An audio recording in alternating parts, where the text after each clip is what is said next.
ہو رہا ہے خطبے کا. آقا فرماتے ہیں جو اس مہینے میں کسی کا روزہ افطار کرائے اللہ اس کے گناہ معاف کر دیتا ہے. اسی پہ بس نہیں فرمایا اور اس کی گردن آگ سے آزاد کر دی جاتی ہے اور اس کو بھی اسی قدر ثواب ملتا ہے, اس کو بھی روزہ رکھنے والے کے برابر ثواب ملتا ہے اور اس روزے دار کے روزے میں کوئی کمی نہیں ہوتی ثواب میں. کچھ لوگ اس نیت سے بھی کسی کی دعوت میں روزہ افطار کرنے نہیں جاتے کہ لوگ سوچتے ہیں یار اگر ہم روزہ افطار کر لیں گے اس کا کھا کر تو اس کو سارا ثواب مل جائے گا, ہمیں نہیں ملے گا. ایسا نہیں ہے. آپ کہیں افطاری کرو گے تو اس کو بھی ملے گا, آپ کو بھی ملے گا اور آپ کے ثواب میں کوئی کمی نہیں ہوگی. اب یہاں پر ایک مفکر کی بڑی پیاری بات یاد آتی. فرمایا کہ اگر ایک بندہ چاہے تو ایک ایک دن میں 50 روزے رکھ سکتا ہے. کتنے روزے؟ 50 100 500 روزے رکھ سکتا ہے. حیرت ہے, بندہ تو ایک ہی روزہ رکھ سکتا ہے, ایک دن میں 50 کیسے رکھے گا؟ طریقہ یہ ہے ایک تم رکھو گے 50 کو افطار کرا دو تو تمہارے نامہ اعمال میں 50 رمضان شریف کے روزوں کا ثواب لکھ دیا جائے. کراؤ افطار, اللہ نے دیا ہے تو خوب کراؤ. کیا بڑی نعمت ہے, کیا مہینہ آ رہا ہے. سبحان اللہ, جنتی بنانے کے لیے آ رہا ہے. ہم تو مائل بکرم ہے, کوئی سائل ہی نہیں, راہ دکھلائے کسے, راہ روے منزل ہی نہیں. ثواب میں کمی نہیں ہوتی روزہ دار کے, ثواب کے برابر ملتا, پھر سارے گناہ معاف ہو جاتے ہیں. میں ان بحث کرنے والوں سے ہاتھ جوڑتا ہوں, میرا پیچھا چھوڑو.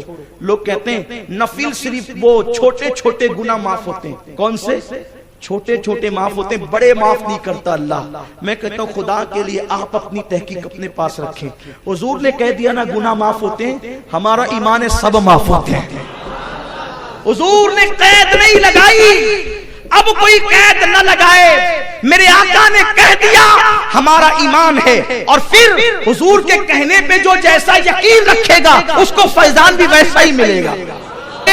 تو حضور کے فرمان پہ جو جیسا یقین رکھے فیض ویسا ہی پاتا ہے. تو سرکار نے فرمایا جو افطار کرائے گا اللہ اس کے گناہوں کو معاف کر دے گا. حضور آپ کے کرم سے امید ہے, وہ تو نہایت سستا سودا بیچ رہے ہیں جنت کا, ہم مفلس کیا مول چکائیں, اپنا ہاتھ ہی خالی ہے. حضور نے کہہ دیا گناہ معاف ہوتے. حضور ہمیں یقین ہے صغیرہ بھی معاف ہوتی اور کبیرہ بھی معاف ہوتے, اور اس کے کرم کے آگے صغیرہ کیا ہے اور کبیرہ کیا ہے. اگر وہ کرم کرنے پہ آئے وہ تو بہت قریب ہے. اس کے محبوب کی شان یہ ہے, ایک میں کیا میرے عصیاں کی حقیقت کتنی, مجھ سے 100 لاکھ تو کافی ہے اشارہ.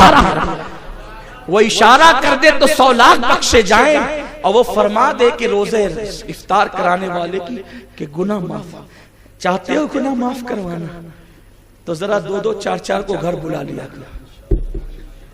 پورا مہینہ غم گساری کر, دوستوں کو بلاؤ کھلاؤ. ہم سوچتے ہیں خوب کھائیں گے, رمضان شریف میں خوب کھاؤ بھی کھلاؤ. افطار کی بڑی برکتیں ہیں. فرمایا گناہ معاف ہوتے, اور صرف گناہ نہیں بلکہ سبحان اللہ اس کی گردن کو جہنم سے آزاد کر دیا جاتا. کیا کریم آقا ہے, کیا کریم آقا ہے. وہ تو ہے سستا سودا بیچ رہے ہیں جنت کا, ہم مفلس کیا مول چکائیں, اپنا ہاتھ ہی خالی. اب صحابہ بول پڑے, خطبہ ختم ہو گیا, خطبہ ختم ہو گیا, بلکہ اختتام پر آیا,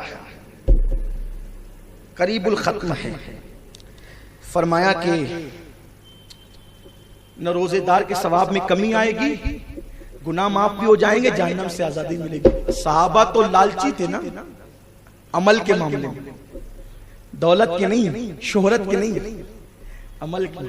ان کی شہرت تو لا مکان تک تھی, ذکر ہوتے تھے لا مکان پر. میرے محبوب کے یار ایسے ترا عمرک ان سجدا, ان کا ذکر یوں کیا جاتا, معہو اشداء علی الکفار, ان کا ذکر کیا جاتا.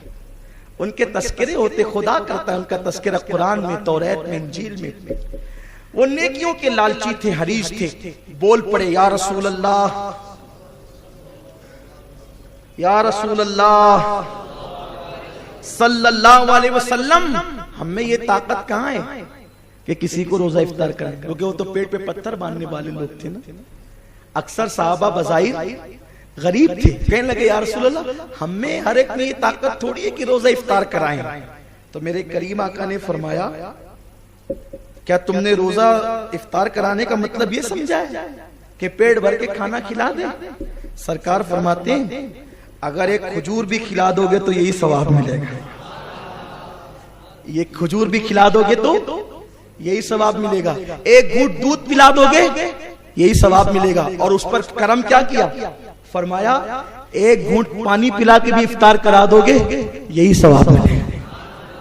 ایک دوسری حدیث میں، اس میں نہیں، دوسری حدیث میں صحابہ نے پوچھا یا رسول اللہ یہ جو پانی پلانے پہ اتنا بڑا ثواب ہے روزے دار کو افطار کے وقت کہ گناہ معاف ہو جائیں، جہنم سے آزادی مل جائے اور پھر روزے دار کے برابر ثواب ملے، تو یہ وہاں پر ہے ثواب جہاں پانی نہیں ملتا ہو، جہاں پہ پانی کی قلت ہو، پانی نہیں ملتا ہو، وہاں پلانے پہ یہ ثواب ہے۔